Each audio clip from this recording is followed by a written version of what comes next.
नमस्कार दोस्तों। विश्व के अंदर किसी भी देश के अंदर या फिर हमारे देश में ही अगर आप किसी भी राज्य के अंदर देखोगे तो यहां पर डायरेक्ट रिलेशन देखने को मिलेगा इंफ्रास्ट्रक्चर और जीडीपी का। मतलब कि अगर उस राज्य के अंदर इंफ्रास्ट्रक्चर बेटर है तो वहां पर ज्यादा से ज्यादा मैन्युफैक्चरिंग प्लांट्स आपको देखने को मिलेंगे, वहां पर जो इंडस्ट्रियलाइजेशन है वो बेटर मिलेगा।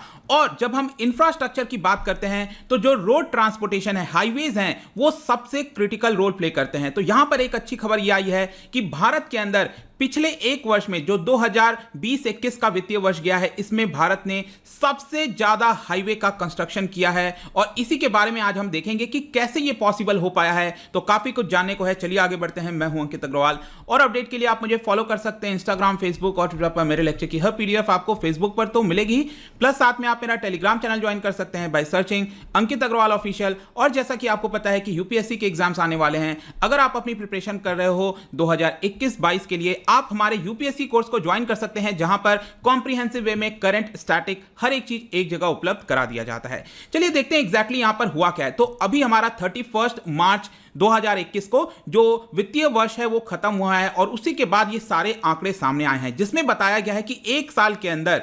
13,298 किलोमीटर, जी हां, इतनी बड़ी मात्रा में हमने नेशनल हाईवे का कंस्ट्रक्शन किया। ध्यान रखिएगा, वैसे तो रोड्स बहुत सारे हैं, रूरल रोड, स्टेट हाईवे, मैं यहां पर सिर्फ और सिर्फ बात कर रहा हूं नेशनल हाईवे की। इसका पर डे का एवरेज निकल कर आता है 37 किलोमीटर। मतलब कि आज तक भारत के अंदर किसी भी वित्तीय वर्ष के अंदर एवरेज में हर दिन हमने 37 किलोमीटर का जो आंकड़ा है उसको कभी नहीं छुआ था। यह फाइनली पॉसिबल हो पाया है। ऑल्दो मैं आपको बता दूं तो 2020-21 के लिए जो मिनिस्ट्री ऑफ रोड ट्रांसपोर्टेशन है, जिसके मिनिस्टर नितिन गडकरी जी हैं, उन्होंने बोला था कि हमने अवार्ड किया है 10,400 किलोमीटर का कंस्ट्रक्शन। मतलब जो प्रोजेक्ट्स होते हैं, हमने 10,400 के अवार्ड किए थे। लेकिन यहां पर हमें क्या देखने को मिल रहा है कि एक्चुअल जो कंस्ट्रक्शन है वो 13,000 किलोमीटर से भी ज्यादा हुआ है। तो लगातार साल दर साल जो है आपको ये बढ़ते हुए देखने को मिलेगा। अब ये इतना ज्यादा सिग्निफिकेंट इसलिए हो जाता है क्योंकि अगर आप इस वित्तीय वर्ष देखोगे तो अप्रैल, मई, जून, जो स्टार्टिंग के 3-4 महीने थे,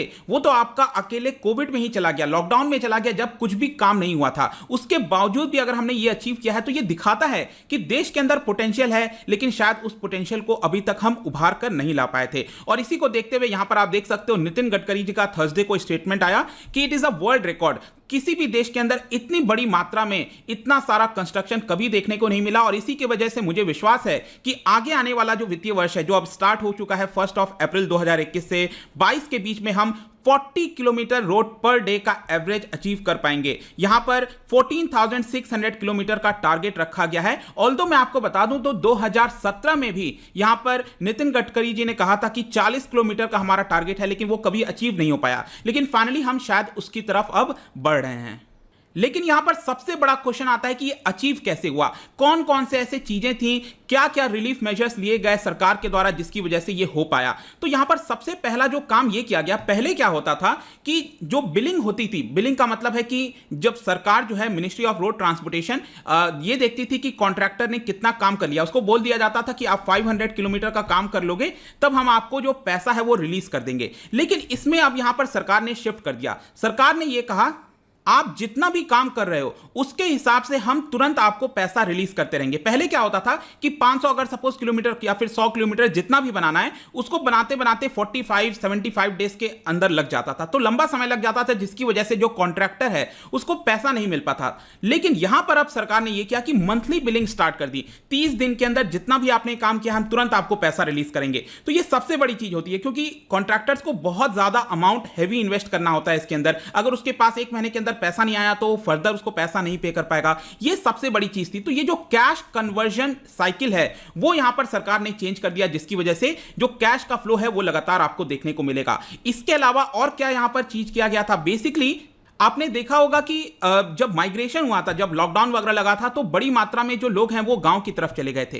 तो यहां पर जो कॉन्ट्रैक्टर्स हैं उनको बेसिकली क्या करना था, क्योंकि उनके पास पैसे आ रहे थे तो स्पेशल अरेंजमेंट वो काफी अच्छे से कर पा रहे थे ताकि लेबर्स को वो अच्छे से बुला सके वापस। और बड़ी मात्रा में लेबर्स को बुलाया गया और उन सभी लोगों को रोड कंस्ट्रक्शन के अंदर डाल दिया गया, जिसकी वजह से काफी बड़ी मात्रा में आप देख रहे हो कि ये कंस्ट्रक्शन हमें देखने को मिल रहा है। लेकिन ये how was the ministry able to construct roads during the lockdown? ये सबसे बड़ा प्रश्न है, क्योंकि मैं आपको बता दूं कि जब मॉनसून चल रहा होता है तो वैसे भी कंस्ट्रक्शन नहीं हो पाता है। तो आप खुद सोच के देखो, अप्रैल मई जून, ठीक है, ये तो आपका लॉकडाउन में चला गया, कोई काम नहीं हुआ। फिर जून के बाद आपको पता है मॉनसून आ जाता है, जून जुलाई अगस्त लगभग ये पूरा महीना इसमें चला जाता है।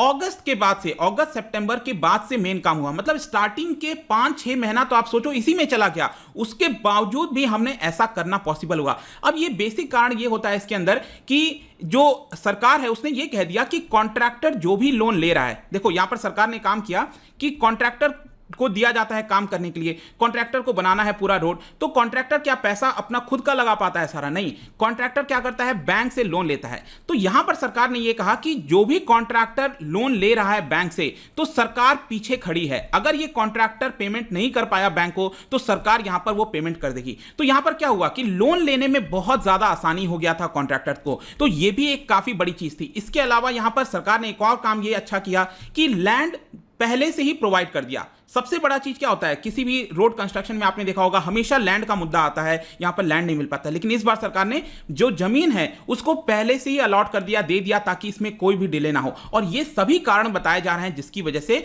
आज इतना बड़ा जो अचीवमेंट है वो देखने को मिल रहा है। तो ये क्रिटिकल एस्पेक्ट की बात करें तो यही 2-4 पॉइंट्स आपको ध्यान रखने हैं। डेफिनेटली आपके एग्जाम में आ सकता है कि लैंड की अवेलेबिलिटी कराना, कैश फ्लो का जो सेटलमेंट वगैरह जैसी चीजें हैं उसको यहां पर कराना। और क्या हुआ था कि रोड ट्रैफिक अचानक से बूम हो गया, मतलब जब रिलैक्सेशन स्टार्ट हुआ तो रोड ट्रैफिक आने लग गए, तो उस समय भी कॉन्ट्रैक्टर्स ने ज्यादा तेजी दिखाई और सोचा कि इससे ज्यादा यहां पर ट्रैफिक बढ़ जाए, इसके पहले हम चाहें तो इसको खत्म कर सकते हैं। तो जल्दी से यहां पर करने की भी कोशिश की गई, जिसकी वजह से ये आंकड़ा आज हम देख पा रहे हैं। तो आई होप कि इसका जो कारण है, एक्चुअल रीजन है, वो अब आप समझ पा रहे होंगे।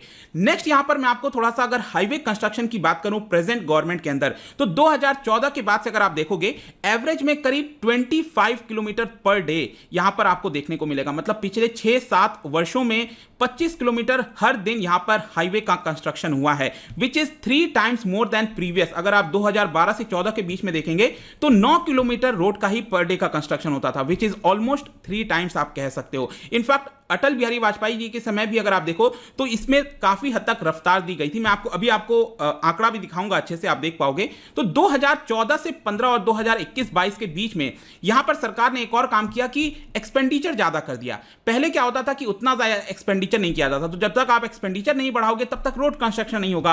आप देख सकते हो कि यहां पर 38,000 करोड़ रुपीस के आसपास एक्सपेंडिचर किया जाता था, अब यह बढ़ाकर 1,83,000। तो ऑब्वियस सी बात है, अगर इतना बड़ा एक्सपेंडिचर बढ़ाया जाएगा तो कंस्ट्रक्शन भी आपको ज्यादा देखने को मिलेगा। और टोटल लेंथ की अगर मैं बात करूं, 2014 के एंड में जो टोटल नेशनल हाईवेज का लेंथ है हमारे देश के अंदर वो 91,000 किलोमीटर के आसपास था, जो कि अभी प्रेजेंट में अगर आप देखोगे मार्च 2021 आते आते ये 1,37,000 किलोमीटर, मतलब 50% का ऑलमोस्ट जंप आप कह सकते हो कि यहां पर हमें देखने को मिला है। मतलब कि पिछले 6-7 वर्षों में 1.5 गुना हो गया है हमारे देश के अंदर जो नेशनल हाईवे का लेंथ है। और यहां पर भी आप देख सकते हो कि 2013-14 तक अगर आप देखिए तो ऑलमोस्ट फ्लैट था, ये कोई ज्यादा आपको इंक्रीज देखने को नहीं मिलेगा। लेकिन उसके बाद से आप देखिए किस तरह से यहां पर आपको स्टीप जंप देखने को मिल रहा है, और ये क्लियरली दिखाता है कि पिछले 6-7 वर्षों में हमने नेशनल हाईवे के अंदर स्पेशली काफी बड़ी बढ़ोतरी की है। इसके अलावा आपको याद होगा जस्ट 2 दिन पहले यहां पर सरकार ने अनाउंस किया था कि दिल्ली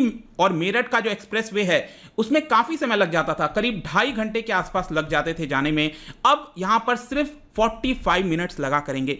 तो यहीं पर मैं वापस आऊंगा अपने फर्स्ट वाले स्टेटमेंट पर, जब मैंने आपसे कहा था कि जो हाईवे है, जो ट्रांसपोर्टेशन है, वो किसी भी देश की इकोनॉमी के लिए, जीडीपी बढ़ाने के लिए सबसे क्रिटिकल रोल प्ले करता है। तो अगर हम इसमें सफलता हासिल कर पा रहे हैं तो डेफिनेटली आगे हमें इसका फ्रूट्स देखने को मिलेगा। जाने से पहले एक इंटरेस्टिंग आपके लिए क्वेश्चन लाया हूं, हाईवे से ही रिलेटेड है, ध्यान से पढ़िए इसको एक एक स्टेटमेंट और बताइए कौन सा स्टेटमेंट करेक्ट होगा। इसका जो राइट आंसर है आपको पता ही है कि मेरे इंस्टाग्राम पर तो आपको मिलेगा ही, अगर आप इंस्टा पे नहीं हो कोई बात नहीं, टेलीग्राम से ले सकते हैं। मैं कई सारे एमसीक्यूज यहां पर डालता रहता हूं स्टोरीज के फॉर्म में, आप जाकर प्ले कर सकते हो। अगर आप मुझसे इकोनॉमी पढ़ना चाहते हैं, कोई भी कोर्स परचेज करना चाहते हैं, स्टडी IQ ऐप पर जा सकते हैं। आई होप कि वीडियो आपको पसंद आया होगा। मिलता हूं आपसे next time, till then thank you very much, see you soon.